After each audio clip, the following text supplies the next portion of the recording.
Salman Guard, General Salute, Salami, Chest, Heck, Heck, Heck.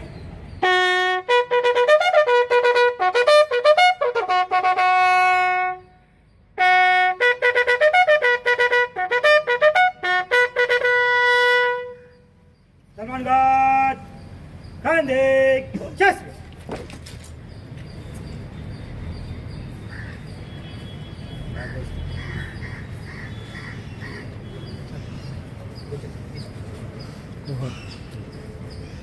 Salman Guard, Rashi Salute, Salami, Chest. Heck, to team, heck, to team, heck.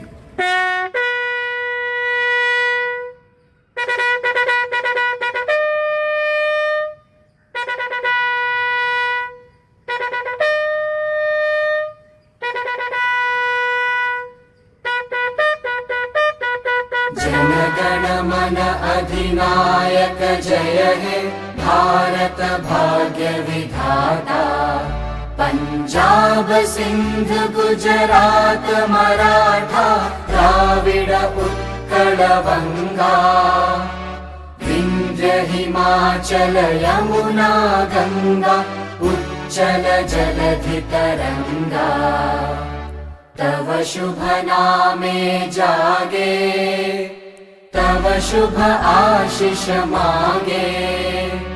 गाहे तव जय गाथा जन गण मंगलदायक जय हे भारत भाग्य विधाता।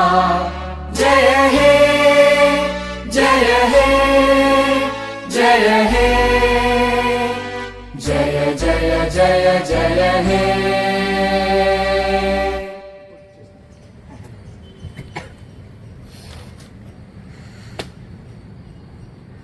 श्रीमान सलमान गार्ड ने क्षम करने के लिए आज्ञा प्रदान। మనము మన వైజాగ్ రీజియన్ ప్రధాన కార్యాలయంలో మన ప్రీతమ కమాండెంట్ గారు మరియు ప్రీతమ మన హోమ్ గార్డ్స్ డిఎస్పీ గారు మరి అదేవిధంగా మన హోమ్ గార్డ్ స్టాఫ్ అందరి సమక్షంలో ఈరోజు ఘనంగా జరుపుకుంటున్నాం. దీని ముందు ఏటి గణతంత్ర దినోత్సవం యొక్క ప్రత్యేకత ఆ విషయాన్ని 2 మాటల్లో చెప్పదలుచుకున్నాం.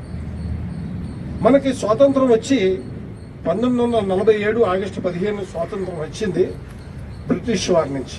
కానీ పరిపాలన అంతా బ్రిటిష్ వారు కనుసైగల్లోనే నడుస్తుంది. వారు పెట్టిన చట్టాలు రూల్స్ రెగ్యులేషన్స్ ప్రకారంగా సుమారు 2.5 సంవత్సరాలు నడిచింది. 1950 జనవరి 26 వరకు. ఈ 2.5 సంవత్సరాల్లో అనేక పేదరిక పెరిగిపోయింది, నిరుద్యోగ సమస్య పెరిగిపోయింది. విచ్చలవిడిగా వారు అక్కడి నుంచి బ్రిటిష్ రాజు కానీ బ్రిటిష్ రాణి కానీ పరిపాలన చేస్తూ ఉంటారు. దీన్ని గమనించిన మన మేధావి వర్గం సుమారు 300 మంది మేధావులు డాక్టర్ బిఆర్ అంబేద్కర్ గారి ముసాయిదా చైర్మన్ గాను, డాక్టర్ బాబు రాజేంద్ర ప్రసాద్ గారు అధ్యక్షుడు గాను, ఒక రాజ్యాంగం మనకు ఉండాలి, మన చట్టాన్ని మనమే తయారు చేసుకోవాలి, మన పరిపాలన మన భారతీయుల చేతిలో జరిగింది కాబట్టి పూర్తి స్వేచ్ఛ, సమానత్వం, సౌభరతత్వం, ప్రాథమిక హక్కులు, ప్రాథమిక విధులు ఇలాంటివన్నీ ఆ చట్టంలో రూపొందించి మనం పనిచేస్తున్న పోలీసు సంబంధించిన రూల్స్ రెగ్యులేషన్స్ అన్నీ కూడా ఈ రాజ్యాంగంలో పొందుపరిచారు. కాబట్టి జనవరి 26కి ప్రాధాన్యత చాలా ఎక్కువగా ఉంది. కాబట్టి భారతీయులందరికీ ఈ రోజు ఆగస్టు 15 మరి అదేవిధంగా జనవరి 20 ఈ 2 తేదీల్లో మనం పెద్ద పండుగగా ప్రపంచమంతా భారతీయులు ఎక్కడున్నారో అక్కడ జరుపుకుంటున్నామని ఈ సందర్భంగా మరొకసారి గుర్తు చేసుకుంటూ అందరికీ గణతంత్ర దినోత్సవ శుభాకాంక్షలు తెలియపరుచుకుంటూ ఈ సందర్భాన్ని పురస్కరించుకొని ఈ కార్యక్రమానికి ముఖ్య అతిథిగా చేసిన మన గౌరవ కమాండెంట్ గారిని 2 విషయాలు మాట్లాడవలసిందిగా కోరుచున్నాం. ద్వారా ఏంటంటే మన రాజ్యాంగం మనకి ఏమి ఇచ్చింది, మనం ఏం చేయాలి మన రాజ్యానికి, మన దేశం కోసం అనేటువంటి అన్ని రకాలైనటువంటి అంశాలను దాంట్లో పొందుపరచడం జరిగింది.